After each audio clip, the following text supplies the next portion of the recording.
Are you listening? Are you listening? Can you see us? Do you know who we really are? Can you feel our Lakota hearts? Can you feel our Lakota hearts? Hi, I am Colton Bagola. I am from Pine Ridge High School. My family are Corwin Bagola, son of Antonia Littlehawk and Fred Bagola. My mother is Michelle Clifford, daughter of Daniel Clifford and Bernadette Clifford. I got an Indian name. It is Wambli Magatia Hokshila, meaning High Eagle Boy. My community is Pine Ridge, coming from Oglala Sioux. Hi, my name is Josie Eagleboy, and I go to Pine Ridge School. I'm a junior, I'm 17 years old. My name is Alexandra Marie Pilcher. I am 17 years old, and I'm a junior at Pine Ridge High School. I am Lacey Puyer. I am 18 years old. I come from Pine Ridge, South Dakota. I am a member of the Oglala Sioux tribe. My parents are Darla Shangru and Sid Puyer. My maternal grandparents are Ethlyn and Calvin Shangru, and my paternal grandparents are Margaret Puyam and Eugene Puyer. Hi, my name is Adam James Waters. My Indian name is Tate Dopa, Four Winds, because I run my mom everywhere. My mom is Eileen Janice, and I have a brother. His name is Robert Waters. I come from Pine Ridge community. I go to school at Pine Ridge High School, and I'm 17 years old.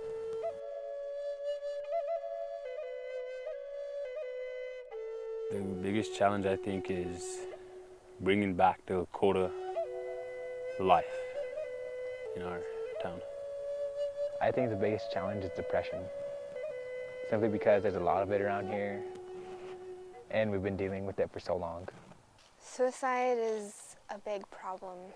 Suicide isn't good at all. And I admit I felt that way sometimes, and from my experience it's because I felt like I had nobody there. Definitely suicide.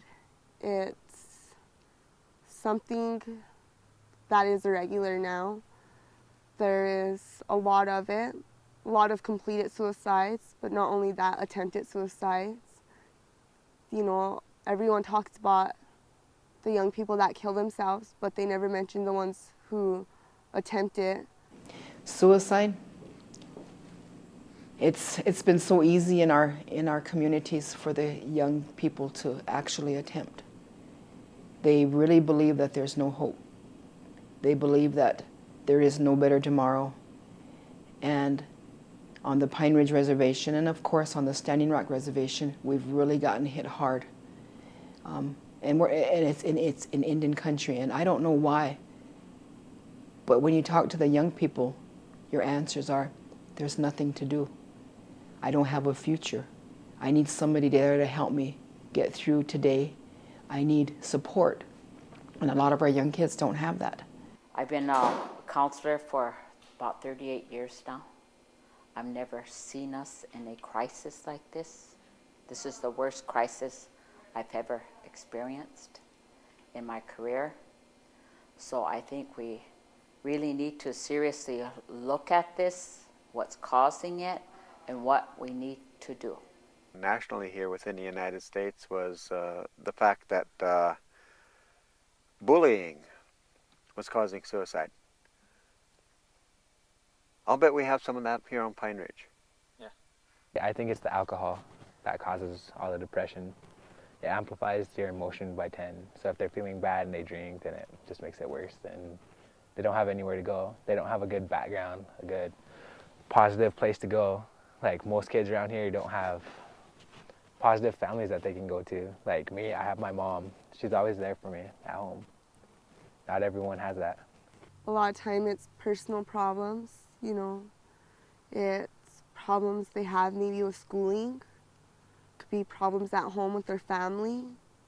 It could be a relationship. There's numerous things that play a part of it.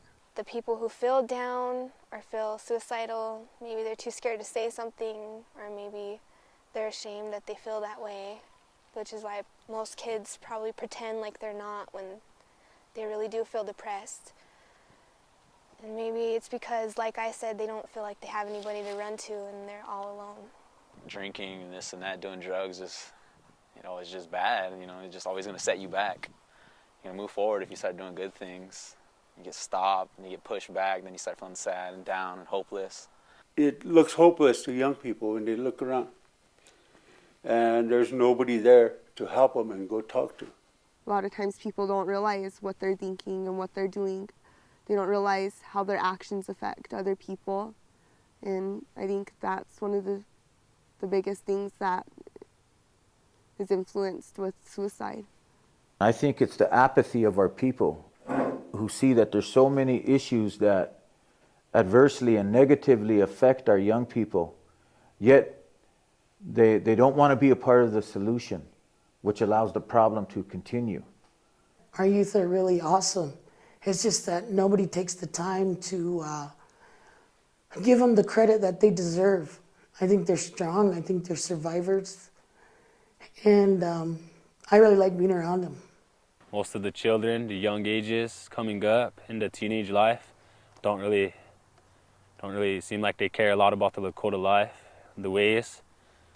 Most of them are out there just trying to be about themselves. I don't think most of them really care to talk to the elders and learn to talk to the wise people, try to get information about the background, where they're coming from. There's a community gap between every generation. People who are older than me will not talk to me unless I go to them. And then they will not sit down and talk to me. They'll get after me. And our generation, we learned that, so we're doing the same thing to our young people, and we need to change. A lot of our people just don't take the time anymore. And I see that they want the youth to they want to keep them busy, but they don't want to have any part of it. And so I see the parents or the adults saying, come on, I'll do it with you. And I see that as a big attribute to helping our youth, just giving them the time. If you come to the reservations and you see reservation life, you'll see that it's a hard life for our young men and women. I mean, every child they watch TV, and they see Hannah Montana, and they all have all of these dreams of High School Musical, the way a high school should be, and the clothes the young girls wear, and the young men, and they have those dreams. But they're one of 25 living in a house. That many. One of 25. Eating in shifts, hoping they get a piece of the floor to sleep on. And then you have your teenagers raising their younger brothers and sisters.